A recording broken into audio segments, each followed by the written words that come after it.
Construction worker ka lang. Maitim, pawisan at mabaho.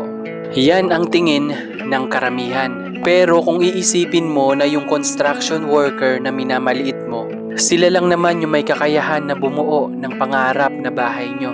Sila yung maghapong nagtutulong-tulong sa init ng araw para mabuo lang yung tahanan na pinapangarap nyo. Yung mga gusali na pinagtatrabahuhan mo, hindi mabubuo yan kung wala yung mga construction worker na minamaliit mo. Hindi ka makakapasok sa de-aircon na opisina nyo kung wala sila. At maaaring hindi ka makasahod hanggat hindi sila tapos sa binubuo nila. Sila lang naman yung tao na hinahanap nyo tuwing may problema sa parte ng bahay nyo. Madumi man silang umuuwi galing trabaho. Ang mahalaga, yung perang kinikita nila ay galing sa malinis na paraan. Tandaan, nagiging madumi ka lang sa